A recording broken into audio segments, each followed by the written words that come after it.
Hey all, this is Eucep again. Today another review. And today the review is a Gundam from the G-gundam series. This is the Gundam Spiegel or Shadow Gundam. This is from Germany. Yes, a ninja-like Gundam from Germany. Yes, the logic is far gone. But for the series of G-gundam, this was one of the more normal Gundams in this series. If you compare it, for example, to the Dutch Gundam, which was a windmill which transforms into a Gundam, which still looks a lot like a windmill. Yeah.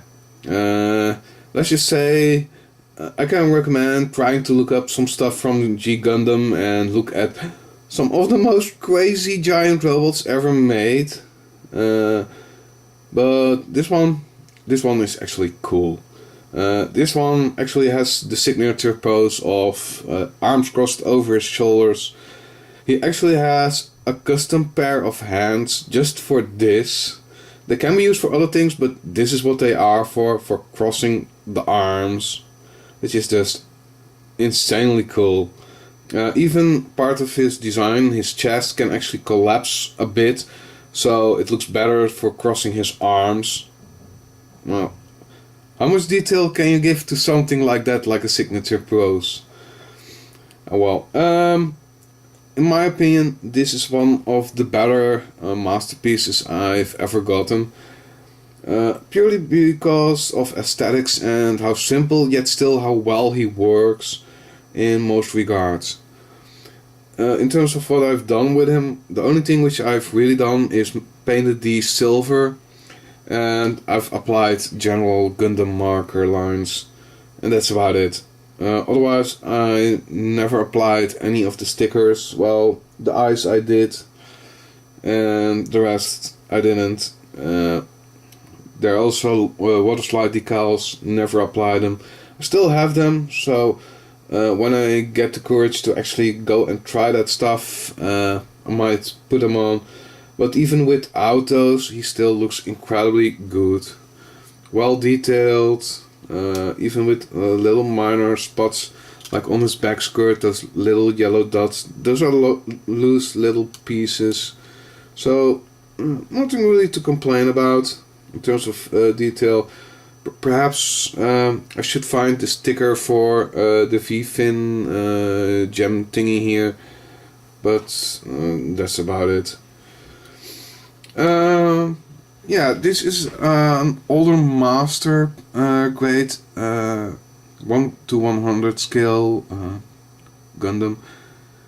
Now, as it is an older one, this one is actually held together by screws in some of the joints, like in his legs, which makes them way tighter than what you get with newer models, which are purely plastic on plastic. On the other hand, due to the fact that this is all plastic with some screws, some of the joints are too tight in my opinion. So yeah, you can easily break stuff inside the legs. I have some stress marks on pistons here in his knee joint, which is unfortunately. Alright. Yeah, as you can hear, it cracks and everything. Not good.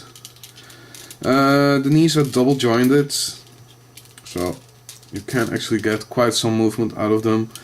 The forefoots are articulated, the shin guards are sideways motion in the ankles, forward and backwards, everything which you really need. The legs are somewhat limited in how far sideways they can go, so a good sideways kick isn't completely in line with him, sadly enough, despite he should be able to do it. He has some limited older ball joints in his hips, which is the main reason why they can't go out as far. Forward, back well enough. Backwards also, well, as you can see, he can do a good running pose. The skirt parts are pretty much all articulated, even the back part. even if the back part is somewhat more limited. Right, so yes, the back part can move in and out like this, but it just doesn't feel completely right, so don't like to fiddle with that one too much. Ball joints for the side skirts, ball joints for the front skirt parts, also very incredibly tight, so I don't really like fiddling with them either. And of course, good articulation in the arms with a forward shoulder motion, which you can better see from an angle like this one. You can actually see the joint coming out. Right, let's move out his arms.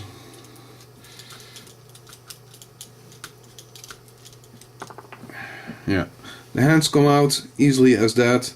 This one could be used for a palm strike or something like that. This one is more like, let's get it into it. Come on, bring it on, bring it on, come on. You get some extra pairs of hands, of course, not just these specialty hands. You have, as Vangelis calls them, the grabby fingers. They work well for him. You get a pair of closed fists. Which also works nice for fighting poses. And you get a second pair of closed fists. Only these ones have holes in them, so you can actually hold the weapons in them. Each of these weapons actually can fold out, and the handle can come out. Let's put them in. They fit in fairly easily, so swapping hands is not an issue. These hands actually come in two parts, so they can come apart when you try to put it in, but that's not really a big issue. It can be somewhat fiddly to get them in back again, but this is the end result. Just holding his weapon. Let's do it for the same for the other side.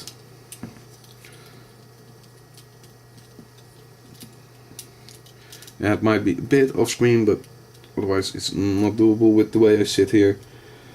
So yeah, he can hold his weapons. Yeah. With double jointed elbows, so he can hold them quite well against himself. Bring it on.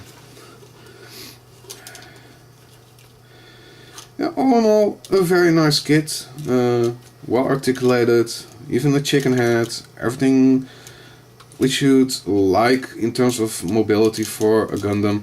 It's found in this one. He has a removable core fighter. The first few times the cockpit itself tends to come off, but it's transformable, and this is it. Cockpit opens, and it even has its driver in there. This kit also came with two large drivers, the main driver and a female one. I'm not sure what the backstory is for them, but they are just one color cast figures which you have to paint entirely yourself. So I never did. It wasn't worth my time, nor do I have the skills for painting such things. Which is unfortunately, but oh well. I couldn't even find them anyway, so I couldn't even show them off anyway. Gundam Spiegel, a German ninja. I can recommend them, but as it's an older kit, it's gonna be a pain in the ass to get. But nonetheless, you can try hobbling Japan, and a fair chance that you'll find them there. This was Eucep. Thank you all for watching.